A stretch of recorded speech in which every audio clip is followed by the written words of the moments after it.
You're listening to the Cryptid Creature Show. If you're a fan of the show, go and check out our new Patreon site. You'll get access to our private Discord server, exclusive merchandise, access to all live streams and Q&As, discounts on merch from the Cryptid Creature store, and get a chance to be a guest host during one of the show's recordings. Just go to patreon.com/Cryptid Creatures. Thank you for listening and supporting the show.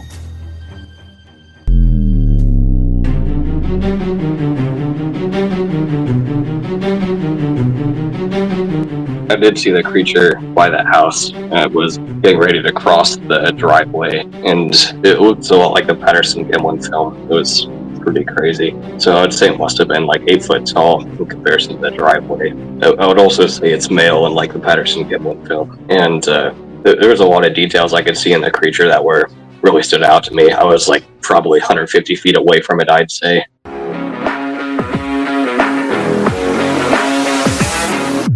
This is the Cryptid Creature Show. I am Brian, and with me as always my co-host Todd. What's up, buddy? Brian, tonight we're bringing on a guest that we met down at the Crypticon convention a couple of years ago, actually.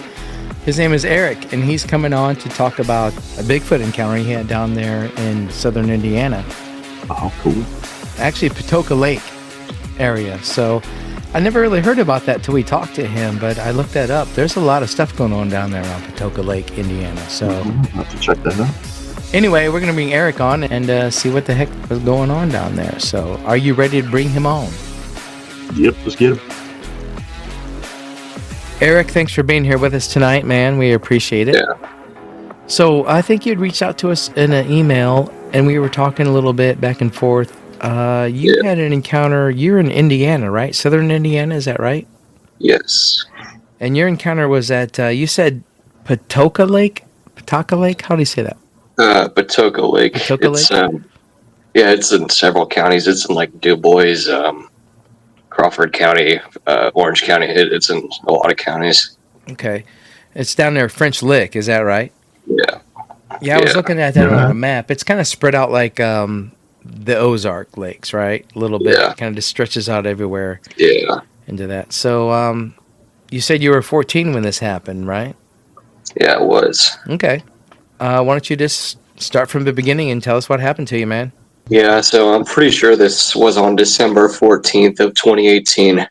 I'm not like 100% sure, but my English teacher used to do a thing where like she would have us write like little essays on what we did over the weekend. So I wrote about my Bigfoot encounter. It was so I believe it was on December 14th on a Saturday, and this was a pretty warm night. It was like 55 degrees. I think that's warm in my opinion, and the super sunny and stuff. So I decided to ask my parents if I could go on a drive and to like Patoka Lake. So here we were in Haley, and we drove on like I think it's I-45. I mean 145, 145. So we drove past French Lick and then like through the lake area in English, Indiana. And from there, I'm really not sure like where we ended up. I can't really pinpoint the location of my sighting. I'm guessing we probably just continued on the road and turned in like I-64. I was just like looking out the window the entire time. The reason I asked my parents to go on this drive was because I was expecting to see some animals and stuff. You know, there's it's during winter when there's like no leaves or anything, so figured it would be a good opportunity to see some like eagles, or actually Patoka Lake's known for eagles, some eagles or deer or something. So I just kind of looked out the left side of the window the entire time. And eventually we drove past this house. The house had like a concrete driveway, completely flat and straight. So I don't think there's many houses like that down there in the Crawford County area. So I don't know if that could help anybody pinpoint the location of my sighting, but the creature, I did see the creature by that house. It was getting ready to cross the driveway, and it looked a lot like the Patterson Gimlin film. It was pretty crazy. So I'd say it must have been like 8 foot tall in comparison to the driveway. I would also say it's male, unlike the Patterson Gimlin film. And there was a lot of details I could see in the creature that were really stood out to me. I was like probably 150 feet away from it, I'd say. So I noticed that the fingers were completely covered in hair.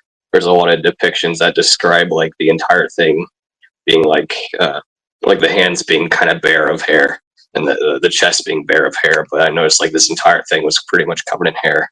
It was walking parallel to the car, so it was like not facing us. It was facing facing the same direction as the car, so I couldn't really see what its face looked like. But yeah, I could. There's not really too many other details there. It had like a black hair color.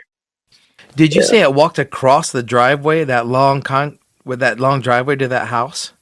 Just kind of passed over that, and it was... Yeah, it made up most of that driveway. I would say like its leg span was like half of that driveway there, so I don't know how big that would make the creature. So you said 150 feet, which I'm guessing is like 45, 50 yards, something like that, maybe? Yeah, I think it's 45 yards, yeah. So you probably couldn't see very much detail of the face, but you knew you were looking at not something that was not human, right? Oh, yeah, I forgot to mention, yeah, it did have a sagittal crest that many people describe. I could tell that it like had a very distinctive brow ridge. It looked a lot like a gorilla, I'd say. Yeah, pretty much like a gorilla-shaped head. I didn't see the face at all, though, but I could like see the entire side profile, like how it sloped and stuff. So that was pretty interesting. And you say it reminds you of the Patterson Gimlin film? Is that what you're saying? Yeah. So yeah, it looks a ton like that, but in the Patterson Gimlin film, they say it's female because it has like, yeah. Mm-hmm. This was a male, you think? Yeah, I would say so. It was very muscular, I could tell as well. Like I compared to like a bodybuilder a little bit. Mm-hmm. You say it had black hair, all black, pretty much? Yeah, all black hair. So no one else in the car saw it but you? No, unfortunately not. I was like, there was like actually 5 of us in the car. My entire family was there, so I was sitting on the left. My sister was in the middle, I think, and my brother was on the right. So I was just staring out the left side of the in the woods there, and then I saw that. So what happened after that? You said, how long was the drive afterwards? What was going through your mind, and what did you say, or what didn't you say? Yeah. So I would say that drive lasted like 5 minutes. I had to wait quite a. I was just like so. I think the best word to describe it is like flabbergasted. You're just, like I went my entire life not believing in Bigfoot, or not really my entire life. I always like interested in it as a kid. I used to watch Monster Quest and stuff. That was fun. But eventually, I just like was like, "There's no chance that Bigfoot could exist." You know, there's people like Todd Standing. They like make some of the fakest stuff ever. And I was like, yeah, there's no way Bigfoot could exist if they consider Todd Standing's evidence the best in the subject. So eventually I just gave up on Bigfoot. And then I have that sighting, and it's just like, I completely undoes everything in my understanding of science. And yeah, I mean, I was just crazy. So it took me probably at least 5 minutes to be able to say, yeah, I saw Bigfoot to my family. They all actually like kind of bleeds me a little bit. My sister actually said she had a sighting in Jasper at one point when she was like 4 years old. We don't really know if it was true or not. She still believes it and all the details and everything, so it might be true. It's kind of like a flashbulb memory for her. But yeah, my dad's always been a believer of Bigfoot. He said like there's thousands of sightings and only one needs to be true for the creature to exist. I didn't really get much of a reaction out of my mom or brother, but yeah, it was a pretty interesting event in my life. That's definitely changed my views since then. Because like even if fully 90% of the population says it's not possible, I guess it is possible still. So it really changes the way you view things. How has it changed your views and the way you think about things, Eric? Well, I really analyze things now. I guess I'm like interested in all sorts of cryptids, really.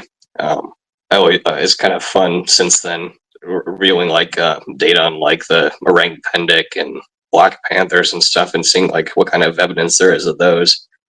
actually do believe that those two could possibly exist since my sighting, so that's interesting. Uh, Pretty much anything where like the most people would agree on something, I always like analyze the other point of view, like where people think like like the minority and like opinions and stuff. I always like analyze that to see if there's any truth in it. So obviously, only a minority of people believe in Bigfoot. How old were Yeah. you when you saw the Patterson Gimlin film? Um, I was probably like 4 when I was familiar with it. Hang on. Okay. Turn on. Yeah. When dorm light is automatic and turns off when there's no activity in the room. I'm sorry. You're good. So you were 14 when you saw this creature. You said something to your family, and they're like, "Yeah, okay, we believe you." Have you been back to that area since? Do you still live close to that area? Yeah, we'd go out there quite a bit. Patoka Lake's just such a beautiful drive. You like see the lake and stuff. It's definitely pretty nice. So, I think we might have just went on like 164 and then, 145 and then on Highway 64 after that. And we often do that same drive all the time because it's just a nice view. So you've never seen any other activity or anything close to, or maybe check for tracks. I just say that I think that Bigfoot, if they have a certain path, they probably take the same one over and over. We never really could pinpoint exactly where I had my sighting. It was also like 4:30 whenever this would have happened, and the sun was setting and everything. So I don't think it would have been a good idea to like go out after dark and search for footprints and stuff. So we never really decided to look. I have heard of like other sightings in the area though.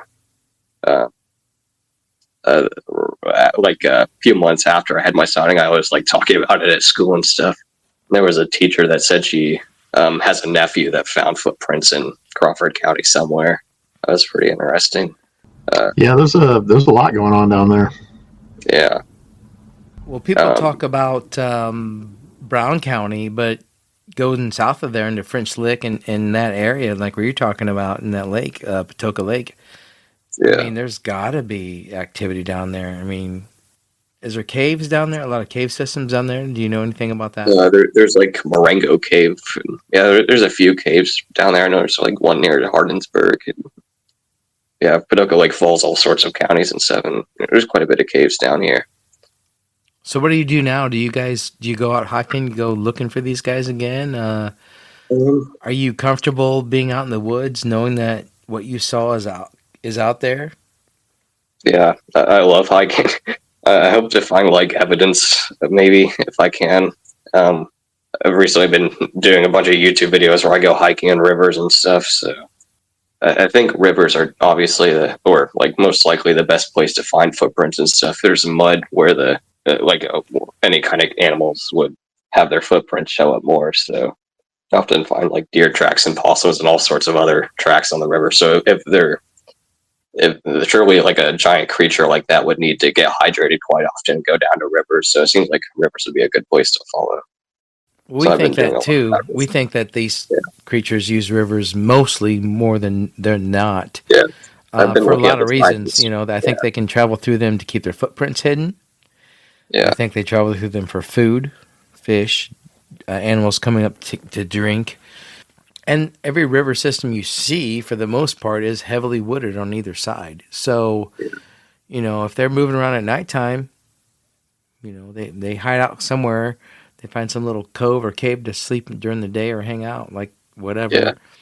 And then What I've seen, a lot of the sightings seem to take place like near either ponds or rivers and stuff. So that's kind of interesting. So yeah.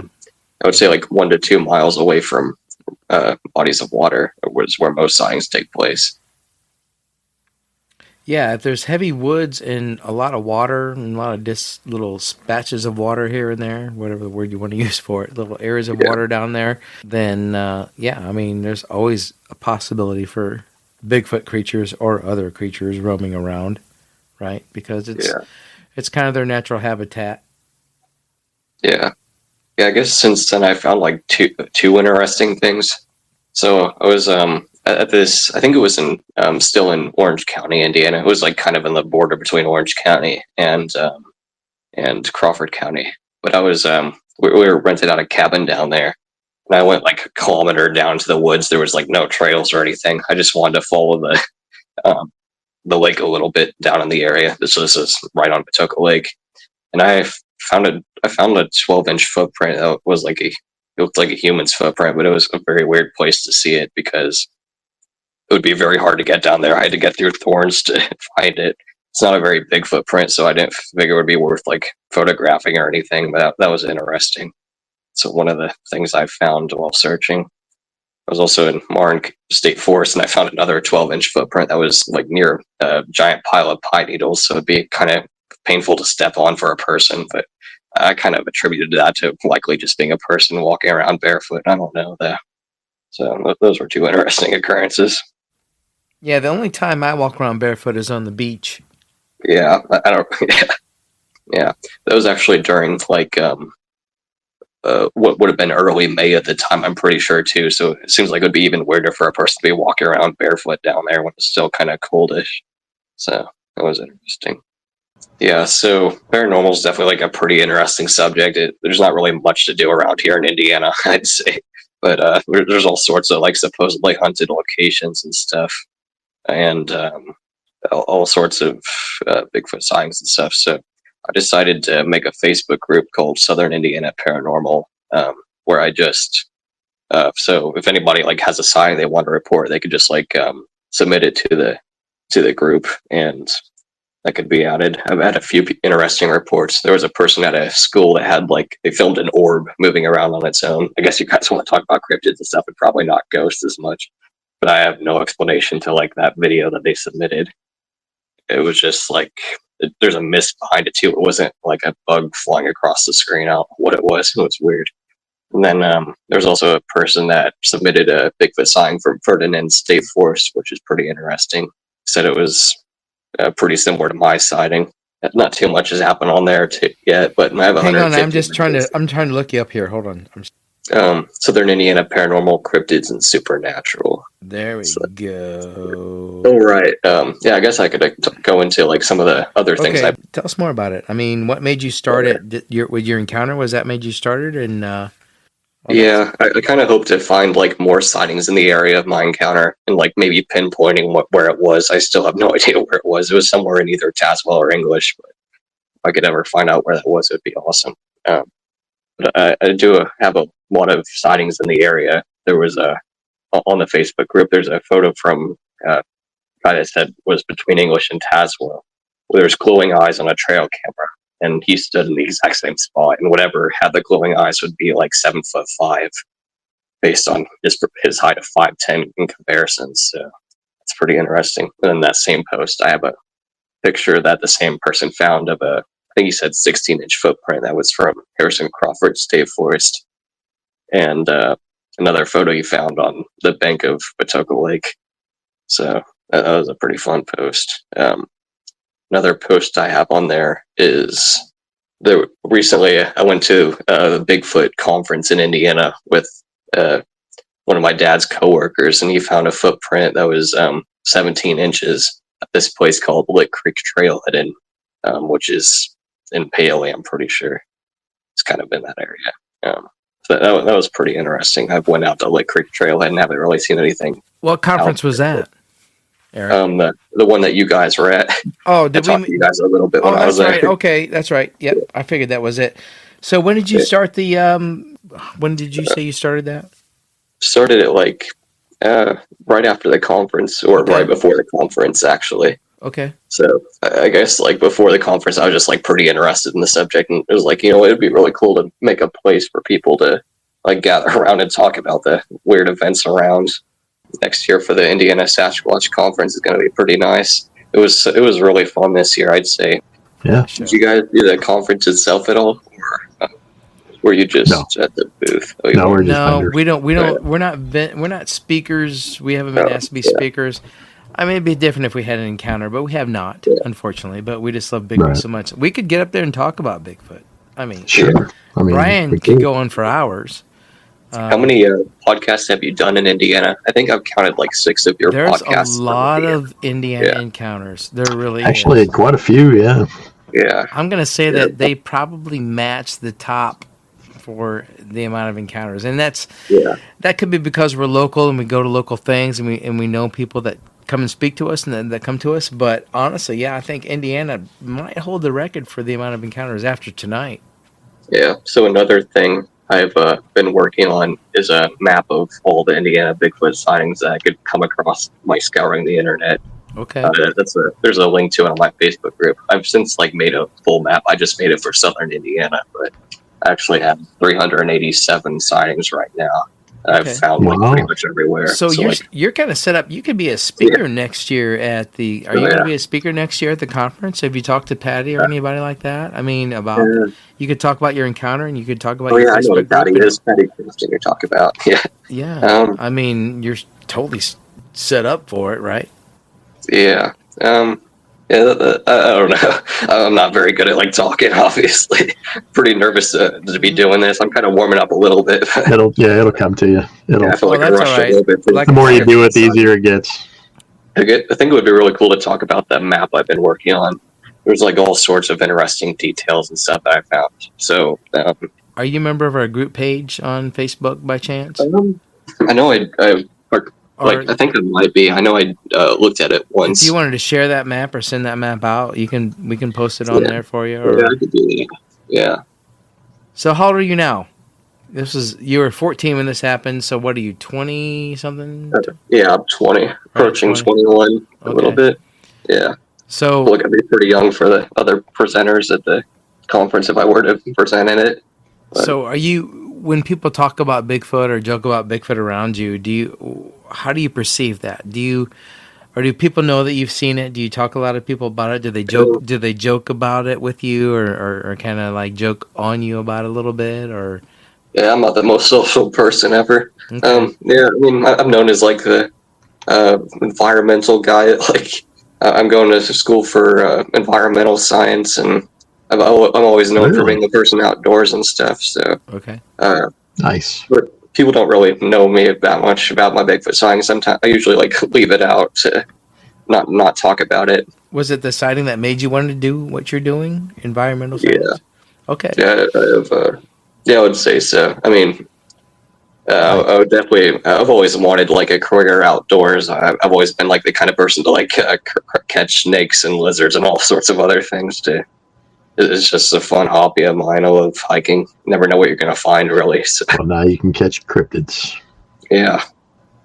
So about that map, there's been a lot of interesting things about it. Can you guess which month has the most Bigfoot sightings? August.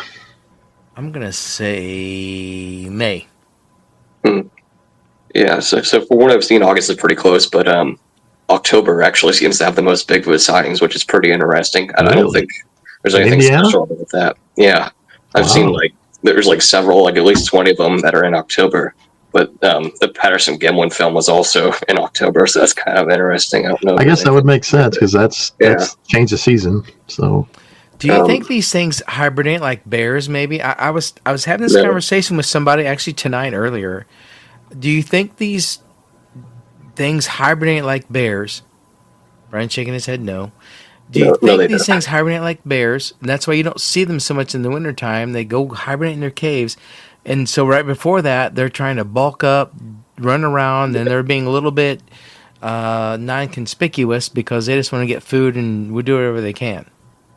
Yeah, well, there was one person that said my sighting might have been of a bear. I know it wasn't. I got a full view of the creature. It looked like the Patterson Gimlin film. But, I mean, the time of year that I had my sighting was when bears would have hibernated, I think. December is their hibernation time, so that kind of goes into whether Bigfoot hibernates or not. And since it was during the middle of December, I don't think they would hibernate. I don't know. I imagine they would be hunting after deer and stuff that time of year. They're too much like us. They're too much. Yeah. So a lot of people say Bigfoot's a teleporter or some kind of supernatural thing, but I definitely think it's biological. The only reason I say that is because there's not as many reportings in the wintertime. You always hear about reportings being in the spring, summer, fall. fall. not a lot of people are getting in the woods in the wintertime. You're right. Yeah. Good point. Yeah, Brian. like deer hunters are like the main ones that report it during winter. And they, and if it snows too deep, they're not getting out there. Yeah, I think like I mean, you see in the mountains in Oregon when it snows too deep, you're not getting on the trails. Yeah, those guys. Yeah, you're right. You're right. But I'm thinking like Indiana. Do they leave Same Indiana thing. or even Michigan? I mean, they've got to go north. They don't go south, right? Or Yeah, are they hibernate? Yeah, in the they caves, know. right? I think they just travel. They just move. the guy from Charlie Raymond's speech at the conference, he said they usually seem to stick around the same area for several years. So that was interesting. So I kind of agree with that a little bit. Like maybe if there's too much human interaction, they'll leave the area. But I also think that during the winter they mainly go after deer and stuff because there's no foliage for them to eat. I think they're omnivorous like all other great apes, chimps, orangutans. They're omnivorous. So I think Sasquatch would probably be as well. Humans as well. I think they're very closely related to humans meat. because this thing looks a lot like a human. I would say like it wasn't comparable to. I mean, it had like the sagittal crest like a gorilla, but it definitely looks very humanoid. Its proportions were kind of like it had like shorter legs. I noticed as well. You said it had really long arms, right? Yeah. I didn't really go over the description that much when I was reviewing it, That's but okay. You may have. Its arm definitely went down to its knees. Yeah, I did know that you guys did a podcast with somebody that said it was on 4 legs in a cornfield. I listened to that podcast and I think I might have added it to the map I've been working on. Yeah, we've had a few of them tell us that. Yeah, feel free to target those areas that we talk about too. We try to hit. I'm trying to think if we. I know we haven't done every state, but we've gotten close to most of them. I think so. And that's the thing. I've heard that there's encounters in every state except for Hawaii, which makes sense, right? Doesn't it make sense? And they have their own thing going on there. Well, I mean, Bigfoot's not going to swim across the Pacific Ocean. No. Yeah. I guess they must have crossed the Bering Land Bridge at the same time humans did 30,000 years ago from I don't know where the Bering Land Bridge is. I know it was someplace in Asia. But there's a few Sasquatch sightings in Asia too. There's the Ural Russia. Where Russia across too. from Russia. That's the thing. Russia to Alaska. All countries, all parts of the world talk about these creatures, and they call all something different, but they're all the same thing. I don't think there's any kind of conspiracy to hide the creature. Pumas are pretty common throughout Indiana, but they say that there's no pumas in Indiana at all. The DNR doesn't, so I think it's just kind of lack of evidence to lack of proof to confirm that there actually is something in the area. There's actually quite a few sightings at I think Big Oaks Wildlife Refuge was a military area, wasn't it? There's quite a few sightings from that area. Which one was that? Big Oaks Wildlife Big Refuge. Oaks? Where's that at? Madison, Indiana. That's where it is. Pretty sure. I think it might have been Jefferson Proving Grounds. Is that right? I don't know. But yeah, you're right about there being a few military bases with sightings. I think that's partly because they're mostly the land's mainly not used by people as much, so there would be quite a bit of area that they could be protected in.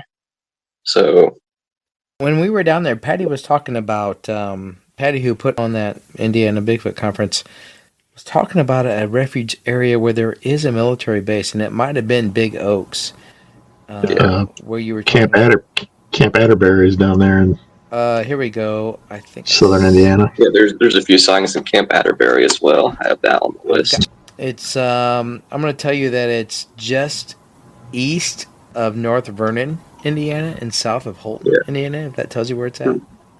Yeah. But you can see the outline of it, and she told me there's a military base there, but why on my map is it not coming up? Well, Brian, I'm on my iPhone, so... Oh, that's why. Yeah. Brian doesn't like iPhone. Brian's not iPhone, by the way. Listeners, Brian's not Apple. I am, just so you know. No. Let's take a vote. But anyway...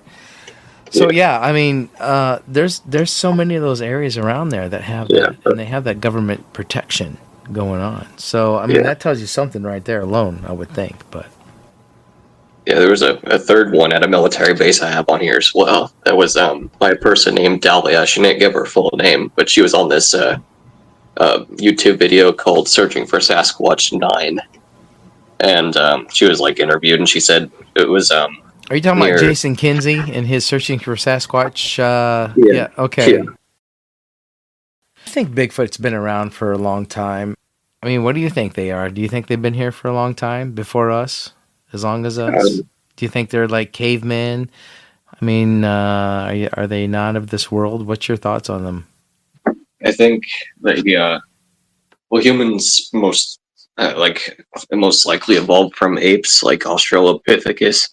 But I think somewhere between like maybe Homo erectus and us, something branched out and became like a wild version of us, maybe more solitary, that decided it would be able to adapt to the environment. Like humans, they can't really survive outdoors. They're pretty domestic unless they like have tools and stuff. But what if something else evolved differently and decided to be able to chase down deer and stuff, be able to just adapt to all that?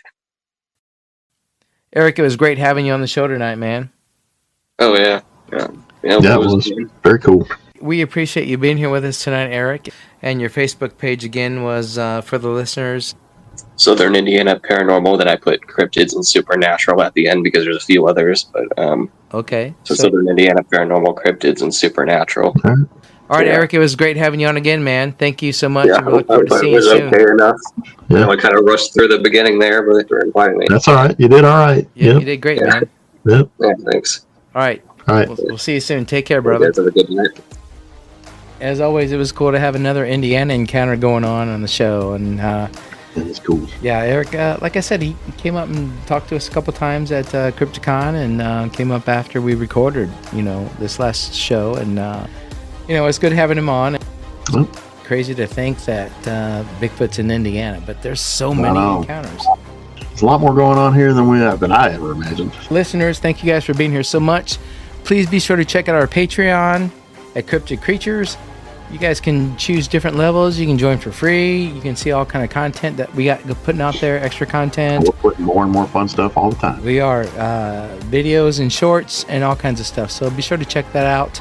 We appreciate you guys so much for listening. Brian, my friend, I appreciate you, brother, for hanging out with me as always. Yeah, man. Always fun. Always learning. All right, let's take off. You ready? Yep. See ya.